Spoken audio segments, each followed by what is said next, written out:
देखिए, ये अलोकतांत्रिक है, तानाशाही वाला कदम है और इस देश की संसदीय परंपरा के विपरीत है। क्यों कि मैं फैसले के ऊपर तो बाद में बोलना चाहता हूँ। प्रश्न ये है कि कहा क्या राहुल गांधी जी ने जिसके चलते ये फैसले इस तरह के आ रहे हैं। अगर इस देश के अंदर देश का पैसा, जनता का पैसा अगर कोई लेके भाग रहा है और अगर ये कोई कह दे रहा है कि भाई जितने लोग पैसा लेके देश का भाग रहे हैं इन सबका सरनेम मोदी क्यों है, तो ये किसका अपमान है? देश के जनता का पैसा लेके भाग जाएं वो अपमान नहीं है, लेकिन अगर उसके सरनेम पर सवाल उठ जाए तो वो मानहानि हो जा रही है। तो क्या इस देश में चोरों को महिमा मंडित करने का काम कोई करेगा? और इस सवाल पर कि संसद के अंदर हमको फैसले का अनुवाद करने में 3 दिन 4 दिन लगा, लेकिन शाम को मुकदमा का फैसला आता है और सवेरे हवा की गति से वो आ जाता है, उसका अनुवाद भी हो जाता है और राहुल गांधी जी का निष्कासन भी हो जाता है पूर्व संसद से। आखिर ये क्या है? उनको लाखों लोगों ने चुन के भेजा है, 4 बार वो सांसद रहे हैं, क्या उनको एक प्राकृतिक न्याय भी नहीं मिलना चाहिए था? तो ये तो पूरी सोची समझी राजनीति है। क्यों? इसलिए क्योंकि इस देश के अंदर जो आम आदमी की जिंदगी से जुड़े हुए जो सवाल हैं, जो 8 सालों में इस देश की जनता भुगत रही है, चाहे वो नोटबंदी हो, चाहे वो जीएसटी हो, चाहे किसानों की जमीन को बचाने का सवाल हो, चाहे इस देश के अंदर महिलाओं के साथ, लड़कियों के साथ जो अत्याचार हो रहा हो, जिंदा जला दिया गया हो, उसके सवाल लड़ने का काम राहुल गांधी कर रही थी। और जो इस देश में कुशासन है, इनकी मोदी सरकार की नीतियों की वजह से जो इस देश के अंदर महंगाई और बेरोजगारी जिस तरीके से बढ़ी है, इसका सवाल कौन उठा रहा है?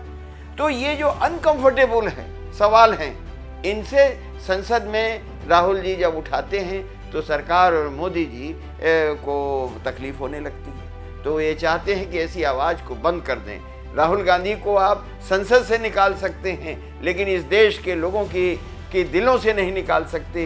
वो आवाज़ और बड़ी होकर इस देश के हर खेत खलियान, गांव और घरों में पहुंचने का काम करें। देखिए, सवाल यह है कि जब लोकतंत्र का क्या मतलब होता है, जहां पर आम आदमी को अपनी बात कहने का हक मिले, निर्भय होकर अपनी तकलीफ को कहने का हक मिले, जहां पर सुप्रीम कोर्ट के 4 जज प्रेस कॉन्फ्रेंस करें कि लोकतंत्र खतरे में है, तो क्या मुझे उसके बाद कुछ कहने की ज़रूरत है? लेकिन असली मुद्दा ये नहीं है। असली मुद्दा ये है कि मोदी जी के पास न वैचारिक शक्ति है और न गहराई है। इसीलिए कभी वो अदालत की आड़ में छिपके और राहुल गांधी पर हमला करते, कभी मीडिया के पीछे छिपके खड़ा करते, कभी ओबीसी कहते हैं। अरे कौन है भाई ओबीसी? ललित मोदी जो हैं ये वैश्य हैं, मारवाड़ी है। नीरव मोदी जैन है। इनमें कौन ओबीसी है? यानी जो झूठ की निर्लज्जता है वो भी पार हो चुकी है कि आप किसको कह रहे हैं। और चोर को महिमा मंडित करने का काम भारतीय जनता पार्टी और मोदी सरकार ही कर सकती है। और जिस तरीके से राहुल गांधी जी ने पूछा कि मोदी जी आपके रिश्ते अडानी से क्या है? आप हवा बेच दे रहे हैं, पाताल बेच दे रहे हैं, एयरपोर्ट बेच रहे हैं, पोर्ट बेच रहे हैं। ये जनता की संपत्ति है जिसको 50-60 सालों में इस देश की जनता के धन से बनाया गया।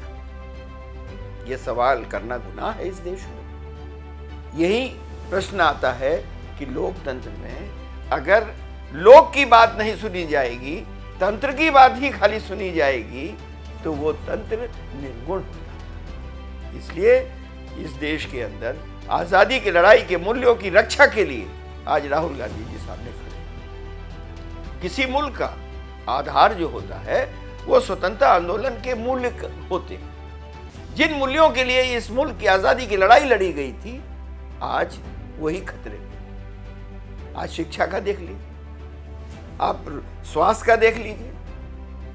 आज देश के आम आदमी के मन में है कि अगर हम ईवीएम में वोट डालेंगे तो पता नहीं वो वोट कहां जाएगा। इलेक्शन कमीशन और भारतीय जनता पार्टी, इन दो के अलावा इस देश के हर राजनीतिक दल और एक बड़े हिस्से देश के आवाम के मन में ईवीएम के प्रति संदेह है। लेकिन क्या वजह है कि इलेक्शन कमीशन और भारतीय जनता पार्टी ही उसके लिए देश में जोर देती है? इसलिए आज जनता का दिया गया हुआ मत के बारे में उसके अंदर शंका पैदा हो जाए तो इससे बड़ा खतरा लोकतंत्र के लिए और कोई नहीं हो सकता। नहीं, भारत जोड़ो यात्रा में जिस तरह पूरा देश उठ खड़ा हुआ, जिन सवालों के लिए उठ खड़ा हुआ, उन सवालों से का मुकाबला करने के लिए, जवाब देने के लिए न उनके पास वैचारिक आधार है, न उनकी क्षमता है, न उनमें ये गहराई है।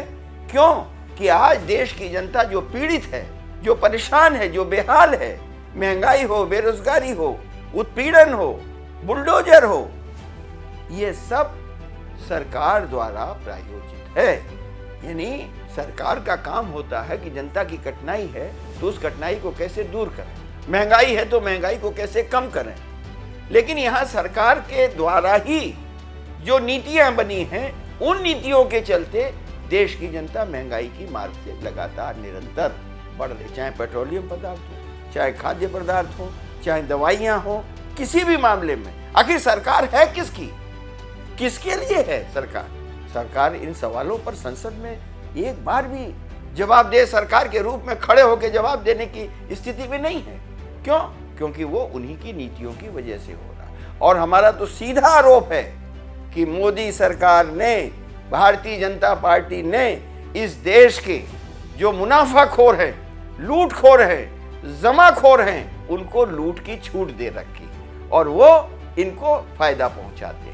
इसलिए इस देश की जनता करा रही है और बेहाल है, और उनकी आवाज श्री राहुल गांधी जी और कांग्रेस पार्टी उठा रही है। और भी विपक्षी दल हैं, आज सब साथ होके इस देश के अंदर लोकतंत्र को बचाने के लिए, इस देश की जनता को राहत देने के लिए और जनता के नागरिक के अधिकार को की रक्षा के लिए सामने आ रहे हैं। देखिए, आवाज, संसद और सड़क दो चीजें होती हैं। जब सड़क गर्म नहीं होगी तो संसद आवारा हो जाती है, ऐसा डॉक्टर लोहिया ने कहा है। तो संसद में भी गर्माहट रहेगी, कांग्रेस पार्टी के लोग हैं, अन्य विपक्षी दलों के लोग हैं, और सड़क भी अब गर्म होगी आगे आने वाले समय में और ज्यादा।